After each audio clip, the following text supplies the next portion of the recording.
This is a stupid ass round that we lost to at Pennsbury. Kind of pissed me off. So, once again, I don't have a timer, so yeah, I'm just gonna have to go with my flow.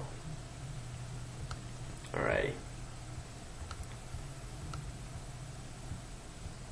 Okay.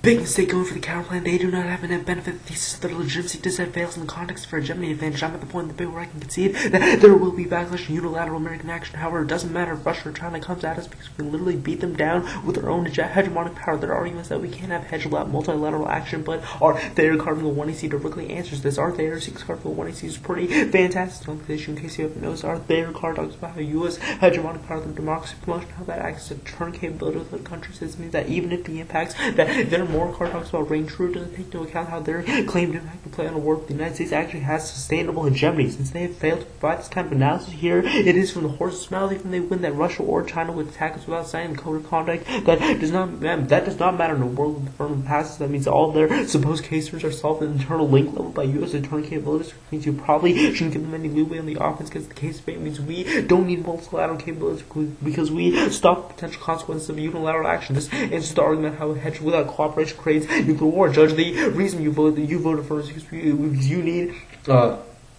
you need to do a direct comparison of the affirmed versus the counterplan. Even when the legitimacy is a disadvantage case, they still have a lot more going for them against them because our asteroids and bioactives weaponization flow all function as impacts their policy after the single code of conduct counterplan. And also, he says the counterplan solves 100% the case, but code of conduct does not solve warming. Counterplan action does not do SPS and doesn't do any link analysis to warming. It's also a pretty badass reason to reject counterplan. First off, as it turns warming here, first, warming is probably bad. That's what one CF talks about how warming would cause sea levels to rise and create mass disease and hunger spread. That means like that would kill thousands of people. Even if warming is good for agriculture, that's their one and see evidence. It doesn't matter the context of the extinction. Our time frame is most urgent. You can look towards our environment impact. Our diverse evidence indicates that now is the key time to limit atmospheric CO2 because we're only moments away from the tipping point. After going past this point, there is no turning back in full CO2 emissions. We stop completely global warming cannot be stopped because the latent carbon emissions dropped in the atmosphere would be enough to solidify the greenhouse effect to our doom and warming causes guaranteed extinction. Our evidence contains a worldwide scientific consensus that warming is indeed real and its projected impacts are real. We have a 100% chance probability that particular A card discusses how the warming temperatures would lead to ice caps melting. This added water would raise sea level and flood coastal cities containing more than half the human population, such as New York, Shanghai, and DC. The entire population would be forced to cramp for living space, causing massive seed spread and worldwide death. And we still have a silver bullet in our seeds. The plan is multilateral action. The two has dropped the United States. It's not work alone. We build relationships with foreign private companies that are still representations of foreign governments.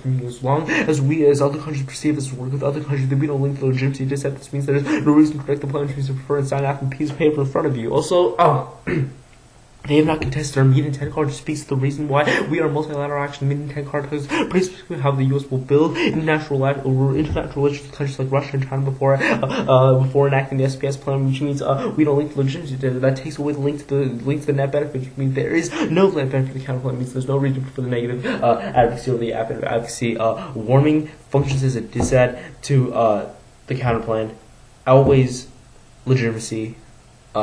Because legitimacy is pretty weak because he gets solved by our hedge impact. Also, he dropped returns to asteroids and bioweps from the weaponization flow, from the legitimacy flow. Those are reasons to reject the counterplan. So vote F.